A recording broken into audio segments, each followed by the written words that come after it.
Mike Harrison stood at the entrance of Pete's auto repair shop, his calloused hands gripping the worn duffel bag that contained everything he owned. The morning sun cast long shadows across the quiet streets of Cedar Grove, the same streets he played on as a kid, though they felt different now. 3 tours in Afghanistan had changed the way he saw everything.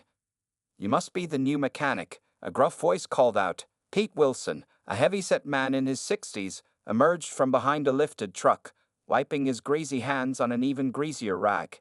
His eyes softened when he noticed the Marine Corps tattoo on Mike's forearm. "Military man, huh?"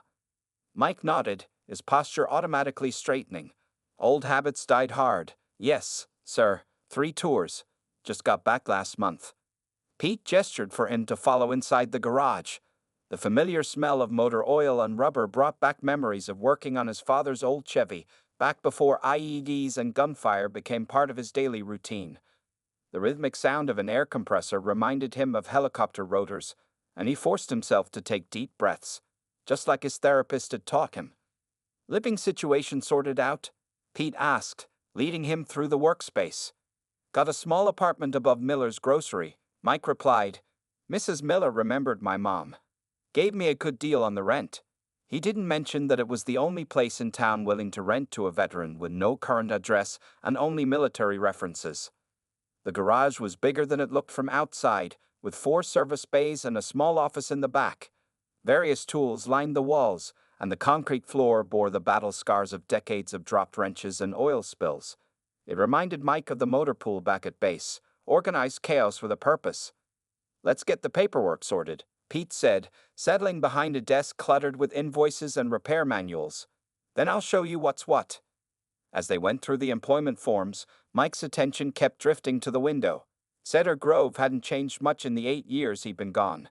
The same faded awning hung over Thompson's Hardware across the street, and old Mr. Chen was still sweeping the sidewalk in front of his convenience store.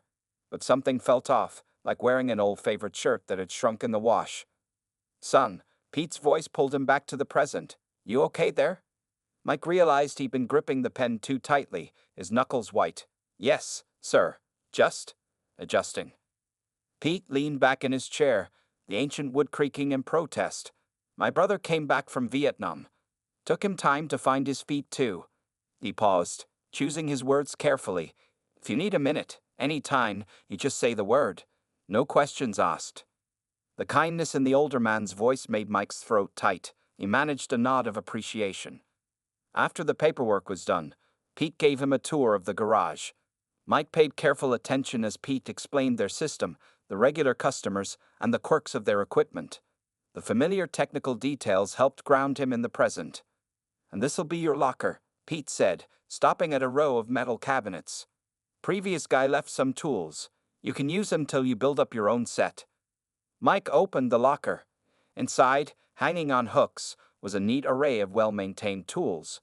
Below them sat a small toolbox with "Welcome Aboard" scratched into its rusty surface. The simple gesture of acceptance made something in his chest loosen slightly. By afternoon, Mike was already elbow-deep in an oil change, the methodical work providing a welcome distraction from his thoughts. The routine was different from disarming explosives or maintaining military vehicles, but it required the same focus, the same attention to detail. As the sun began to set, casting orange light through the garage's dirty windows, Pete approached him again. "Closing time, son. You did good today." Mike wiped his hands and looked at his work. 3 oil changes, 2 tire rotations, and a brake pad replacement. Not bad for a first day. "Tomorrow at 7?" he asked, already knowing the answer. Pete nodded. "Welcome home, Mike." Walking back to his apartment, Mike felt the weight of his dog tags against his chest. Cedar Grove might not feel exactly like home yet, but it was a start. The familiar rhythm of turning wrenches and fixing engines offered a path back to normalcy, one repair at a time. That night, as he lay on his thin mattress listening to the quiet sounds of small-town life, Mike Harrison allowed himself to hope. Maybe, just maybe, he could rebuild his life here, piece by piece, just like the engines he now worked on. The morning started like any other at Pete's auto repair shop. Mike was checking the timing belt on a Honda Civic when he heard them first. The deep rumble of multiple motorcycles approaching in formation. The sound made his shoulders tense. muscle memory from convoy ambushes still fresh in his mind. 6 motorcycles pulled into the garage's parking lot, their chrome gleaming in the morning sun. The Steel Vultures motorcycle gang's reputation preceded them. They were known troublemakers in Cedar Grove and the surrounding counties.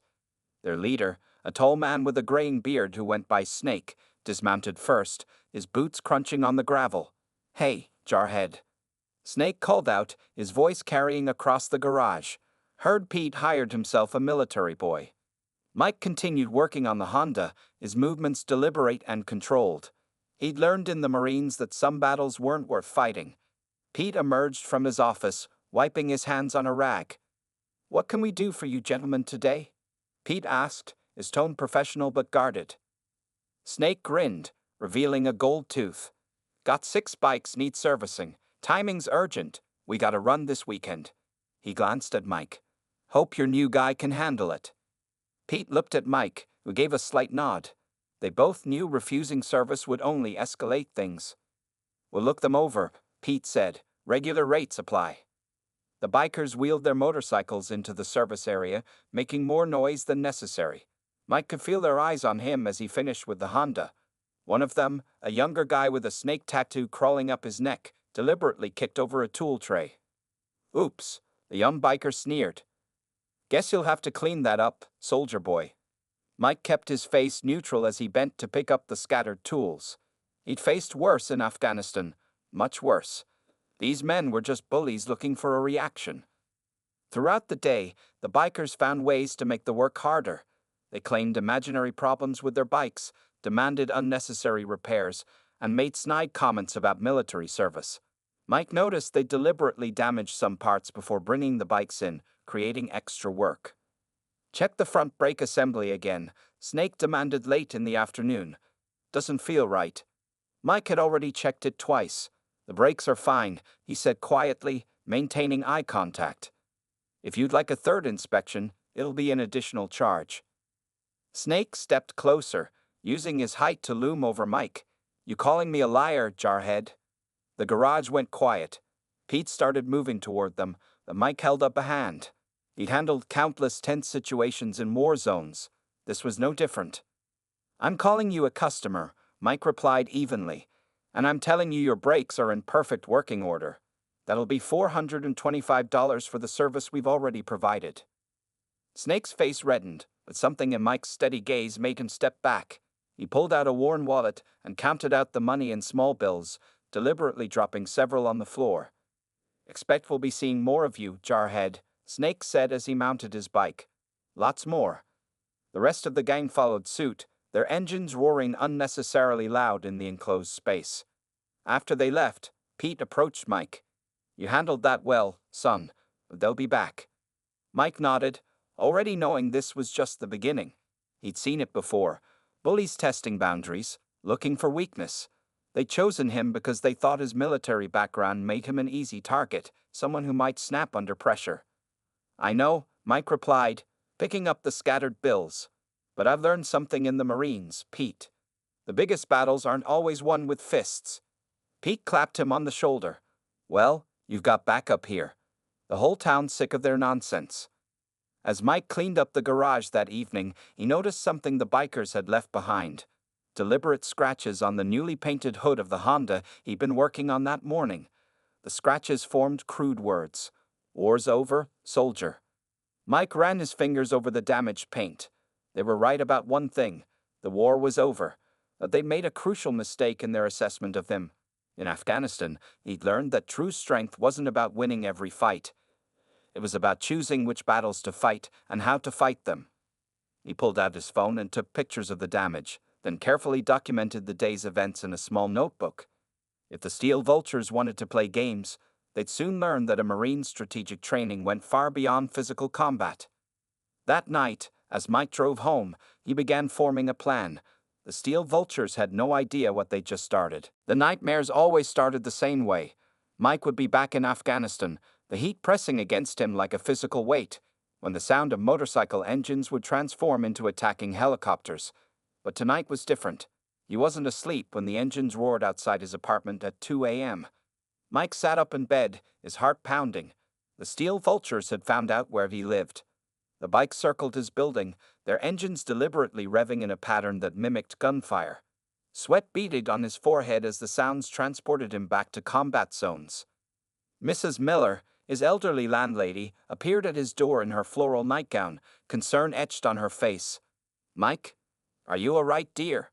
Those horrible men have been circling for 20 minutes.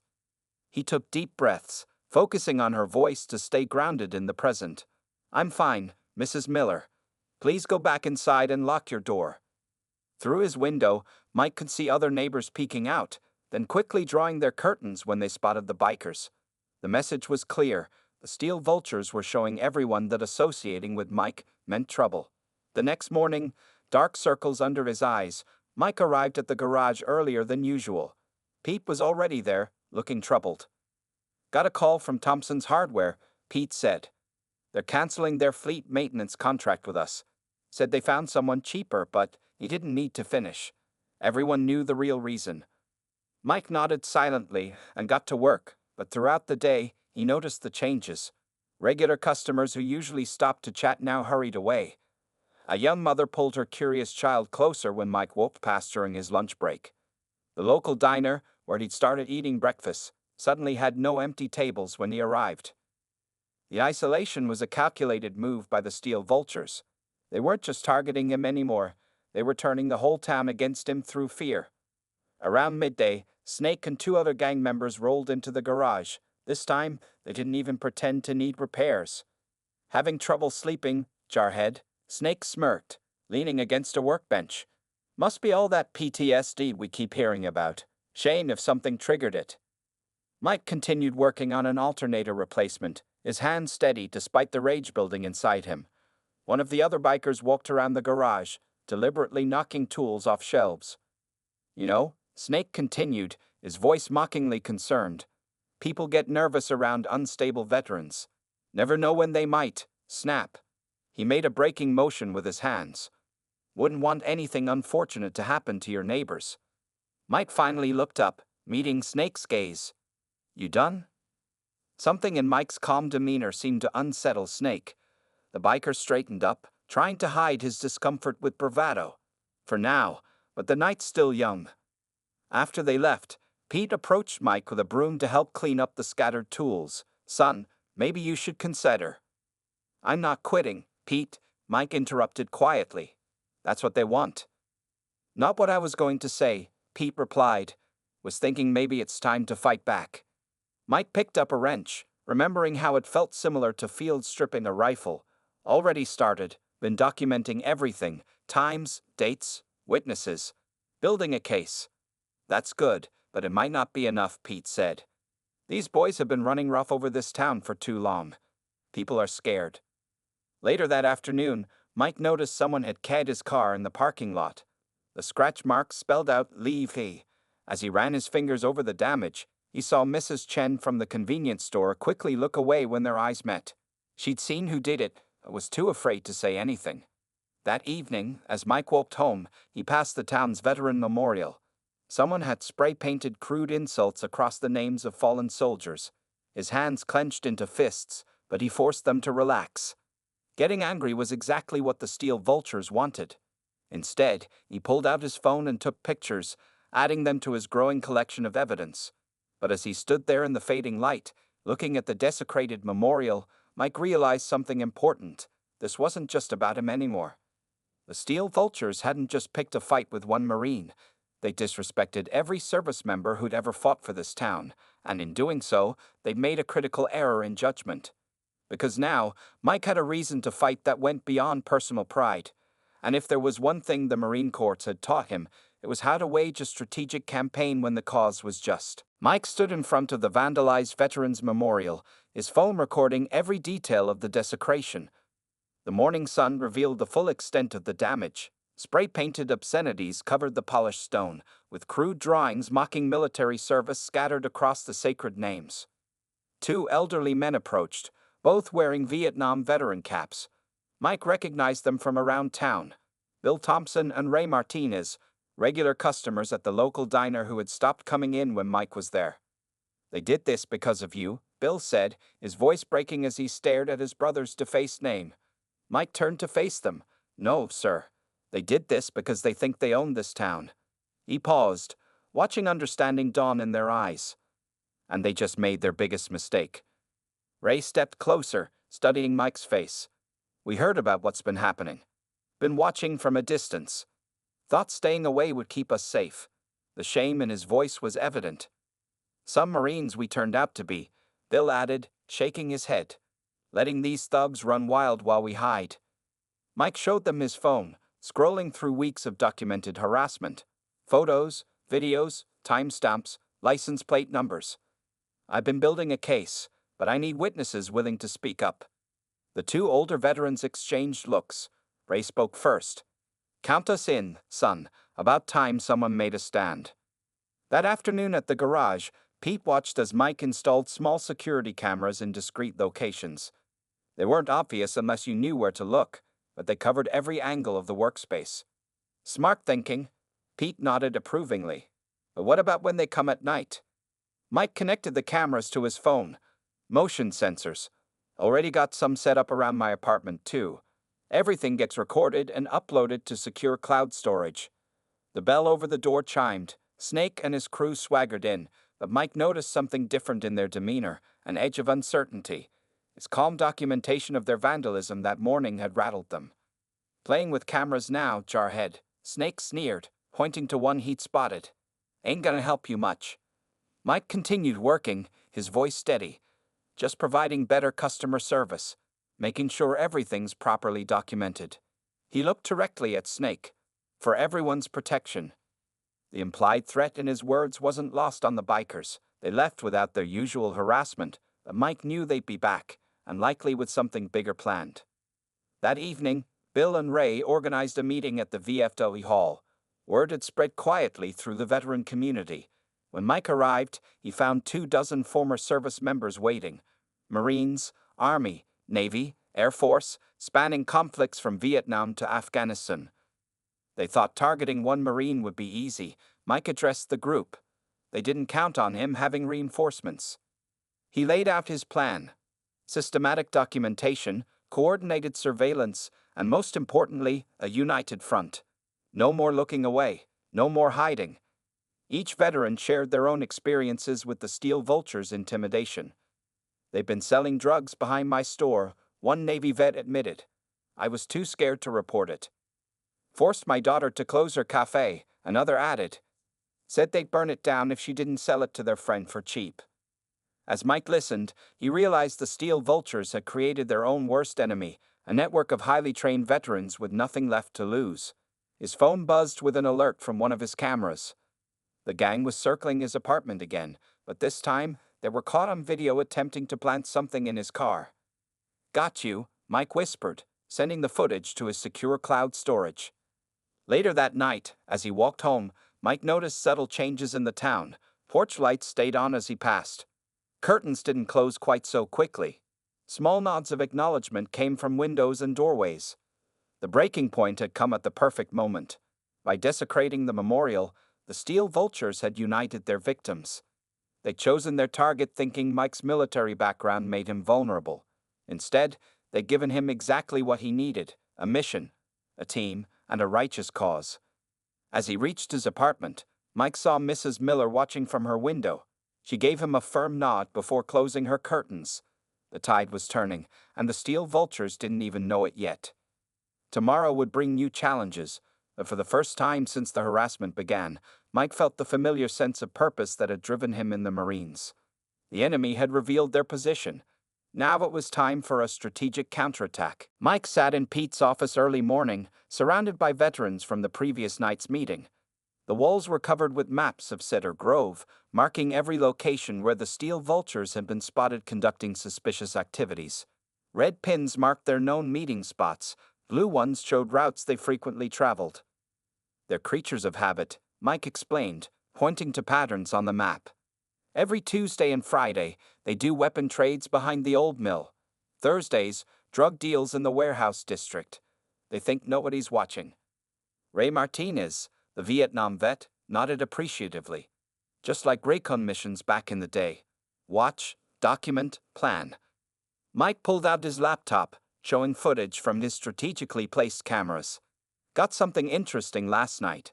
Look who's meeting with Snake. The screen showed Snake talking to a man in an expensive suit. Jeffrey Banks, a local real estate developer known for buying properties at suspiciously low prices.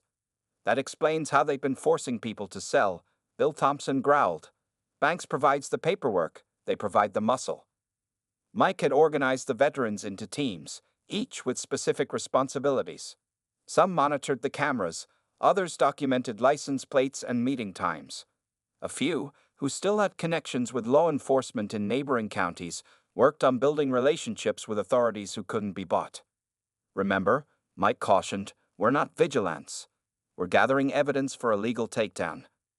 As the meeting concluded, Pete pulled Mike aside. Got something to show you in the garage. In the back corner, covered by a tarp, sat a broken-down police motorcycle.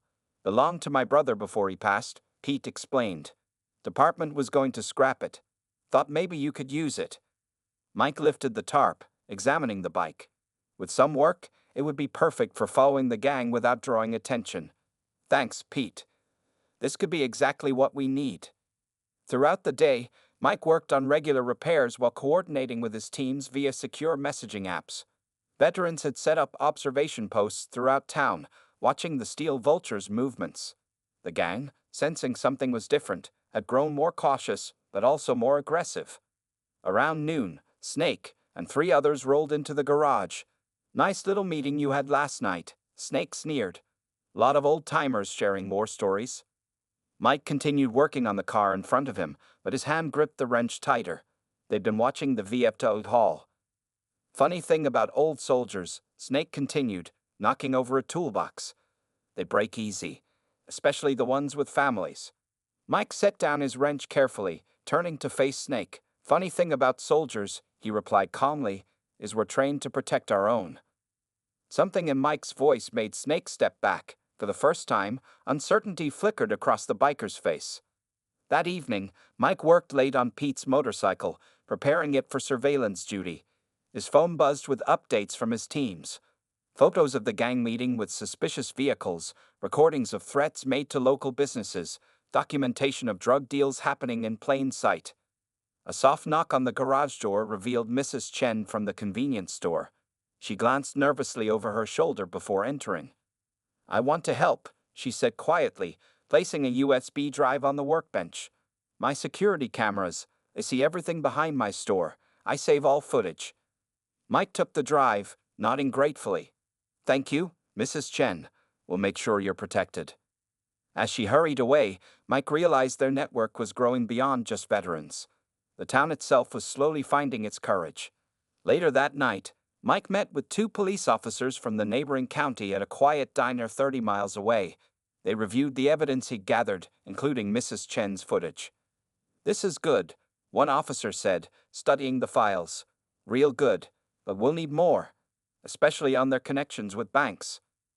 Mike thought of the restored police motorcycle waiting in Pete's garage. Give me 2 weeks, he promised. You'll have everything you need. Driving home, Mike noticed a car following him, one of Snake's newer recruits trying to be subtle. Mike smiled slightly. Let them watch. Every move the Steel Vultures made now was being documented, every threat recorded, every illegal deal photographed. In the Marines, Mike had learned that the best battles were won before they were fought. Strategic preparation, intelligence gathering, and patience were more powerful than any show of force. The Steel Vultures had spent years building their web of fear and intimidation. Now, thread by thread, that web was being documented, mapped, and prepared for destruction. They just didn't know it yet. Back in his apartment, Mike added Mrs. Chen's footage to his growing evidence file. The pieces were falling into place. Soon, very soon, it would be time to spring the trap. The change in Cedar Grove happened slowly at first, then all at once. It started with small acts of defiance. Thompson's Hardware reinstating their maintenance contract with Pete's garage, Mrs. Miller leaving her porch light on all night, the diner owner saving Mike's usual breakfast spot at the counter. On a busy Wednesday morning, Mike watched from beneath a car he was repairing as Sarah Chen, Mrs. Chen's teenage daughter, ran into the garage, breathless and frightened. "They're threatening Mom again," she said, hands shaking. "Said if she doesn't sell the store by Friday, they'll make sure no customers ever come back." Mike slid out from under the car, wiping his hands. "Your mother's security camera's still working?" Sarah nodded. "Got everything on video, but Mom's scared. Other store owners are too." Mike pulled out his phone, sending a quick message to his network. Within minutes, Bill Thompson and 3 other veterans arrived at the garage. The sight of former service members in their old military jackets, standing tall despite their age, drew attention from passers-by. "Time to show them they're not alone," Mike said. Throughout the day, veterans began appearing at local businesses threatened by the steel vultures. They sat quietly in cafes, browsed hardware stores, and walked the streets in pairs. Their presence sent a clear message: the town had protectors. At the Chen's convenience store, 2 Vietnam vets played chess outside while keeping watch. When Snake and his crew rolled up, intending to intimidate Mrs. Chen, they found themselves facing not a frightened shopkeeper, but a wall of quiet, determined veterans. "This ain't your fight, old-timers," Snake growled, but his usual confidence wavered. "All gave some gave all," Bill Thompson replied calmly, not looking up from his chess game. "That makes it everyone's fight." The bikers left without entering the store. Word spread quickly through town. The steel vultures had backed down. By afternoon, more business owners began speaking up. The cafe owner who'd been forced to sell showed Mike documentation of the threatening letters she received. The owner of the local gym shared security footage of the gang damaging his equipment. Each piece of evidence strengthened their case. During his lunch break, Mike visited the renovated Veterans Memorial. The graffiti had been cleaned off, and fresh flowers appeared daily. He noticed Martha Williams, whose husband's name was on the memorial, placing a small flag. "They tried to make us forget what these names mean," she said, touching her husband's engraved name. "But they reminded us instead." Back at the garage, Pete was talking to Jeffrey Banks, the corrupt real estate developer. Banks looked nervous, his expensive suit wrinkled from stress. "Thinking about changing sides, Jeff?" Pete asked as Mike walked in. "Smart move. Rats usually know when to leave a sinking ship." Banks glanced at Mike, then back at Pete. If someone had information about certain real estate deals, and documentation of how they were arranged." "We know people who'd be very interested in that information," Mike said quietly. That evening, the VFW hall was packed, not just with veterans anymore, but with store owners, teachers, parents, regular citizens who'd had enough. They shared stories of intimidation, brought documents, security footage, and witnesses. "My brother's on the force 2 counties over," a retired teacher announced. "Says they've been building a case against the steel vultures for months. Just needed evidence and witnesses." Mike stood before the crowd, overwhelmed by the turnout. "They thought they could isolate us," he said. "Instead, they united us." As the meeting continued, Mike's phone buzzed with alerts from his surveillance network. The steel vultures were gathering in unusually large numbers at their usual hangout. They knew something was changing in Cedar Grove, but they didn't understand what.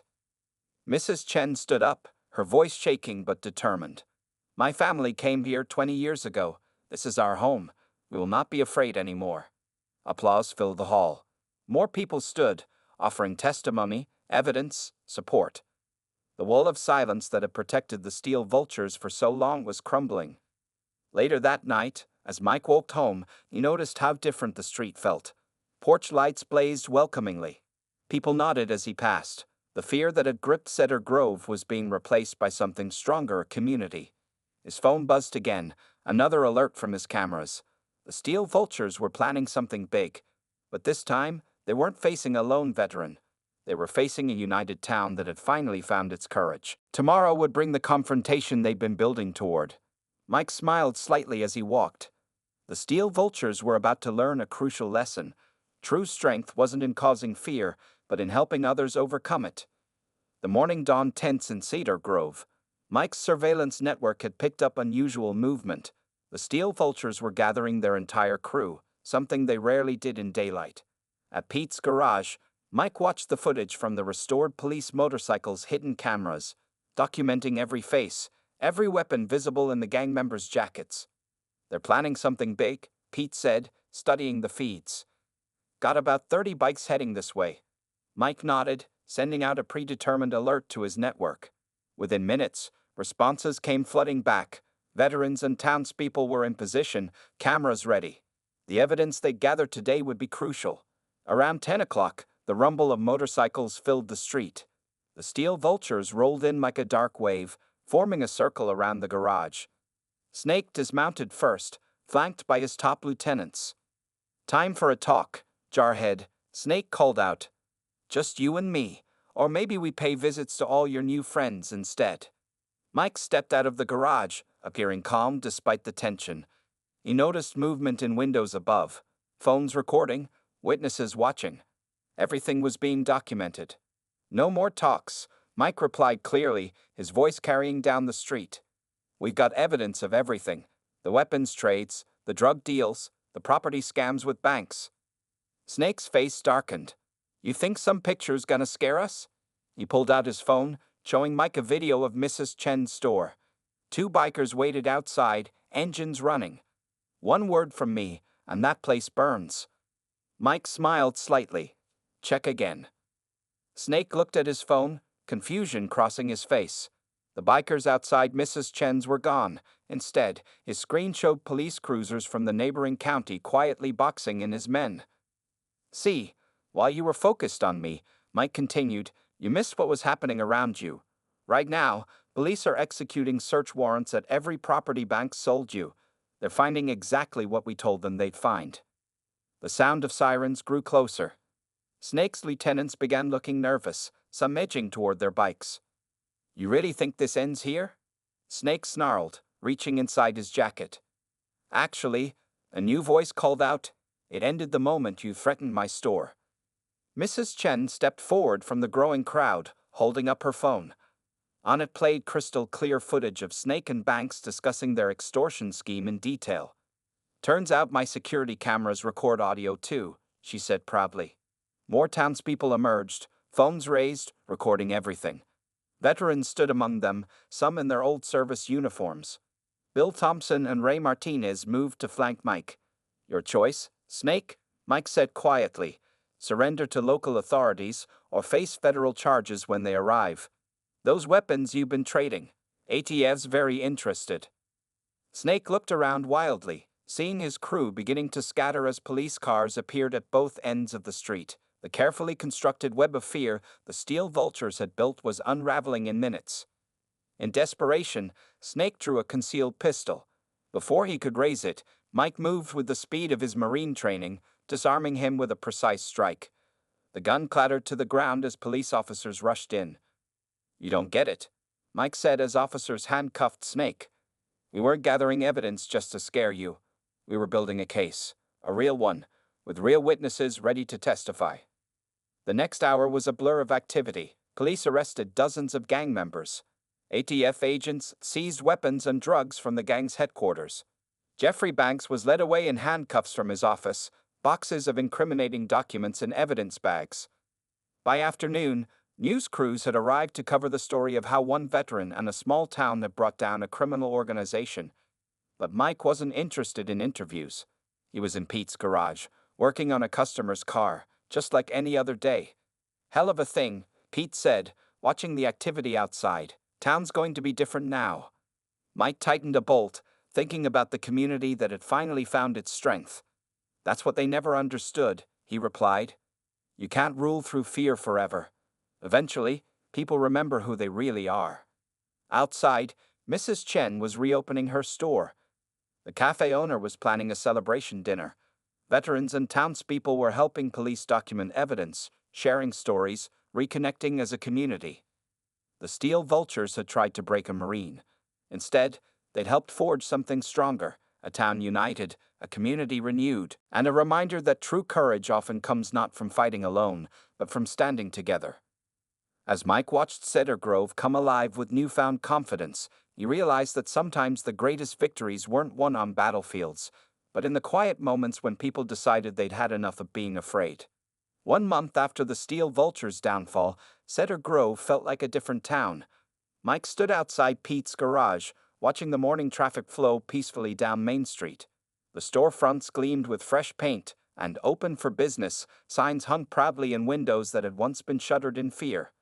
Inside the garage, Pete was showing the new employee around, another veteran recently returned from service. Mike had helped start a program connecting returning service members with local businesses, using his own experience as a template for successful transition to civilian life. Remember, Pete was saying, like Mike taught us, if you meet a moment, you take it. No questions asked. The morning paper sat on Mike's workbench, featuring a front-page story about the Steel Vultures sentencing. Snake and his top lieutenants had received lengthy prison terms. Jeffrey Banks had turned state's evidence, exposing corruption networks in 3 counties. The article quoted the judge praising Cedar Grove's citizens for their courage in testifying. Mrs. Chen appeared at the garage entrance, carrying her signature homemade dumplings. Ever since the gang's arrest, she'd made it her mission to feed everyone who had helped save her store. "Special delivery for our heroes," she announced, setting down the steaming container. Her daughter Sarah followed, carrying drinks and napkins. "Mom, you don't have to keep thanking us," Mike said, though he was already reaching for a dumpling. "Not thanking," Mrs. Chen corrected with a smile, celebrating. "My store's profits up 40% since those men left. Sarah starting college next month, much to celebrate." The Veterans Memorial Park had become a gathering place for the community.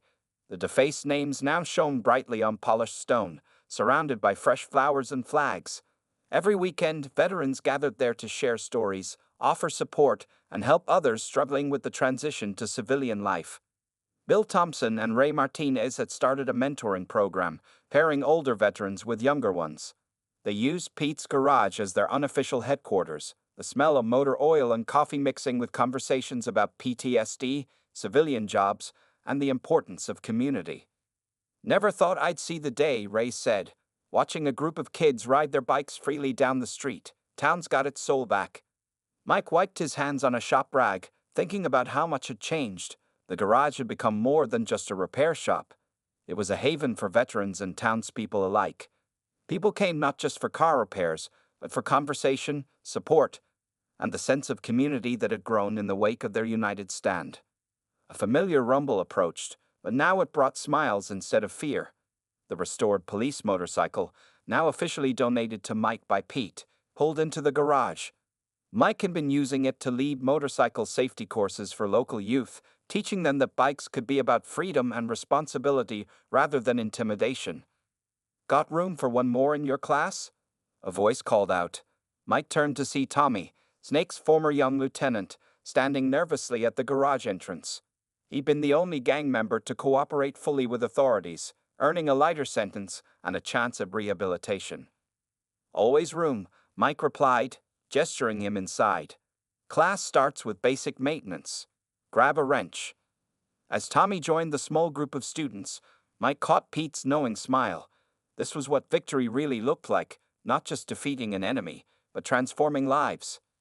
Later that evening, Mike attended a town council meeting. Cedar Grove was implementing new programs based on the lessons learned during their stand against the Steel Vultures. Community policing initiatives, veteran support services, and business protection measures. Mike had been asked to help coordinate these efforts, using his military experience for planning and organization. "You know, Mayor Thompson, Bill's sister, said after the meeting, when you first came to town, some people worried having a combat veteran around might bring trouble." Mike nodded, remembering those early days of isolation and suspicion. "Instead," she continued, "you showed us how to be strong again, how to stand together." Walking home under the streetlights, Mike passed dozens of lit porches, nodding to people sitting outside enjoying the evening. The fear that had once gripped Cedar Grove had been replaced by something stronger: trust, community, and hope. At his apartment above Miller's grocery, Mike found a package waiting. Inside was a framed photograph of the town's residents gathered in front of the Veterans Memorial, taken the day after the Steel Vultures' arrest. Below it, a simple inscription read, "To the Marine who taught us how to fight back, with courage, wisdom, and unity, from your grateful community." Mike hung the photo on his wall, next to his Marine Corps commendation. In the end, he realized the most important battles weren't won with weapons or force, but with courage, strategy, and the strength of a community standing as one. Cedar Grove had needed a warrior, What they'd really found was something more valuable, a leader who showed them how to be warriors themselves.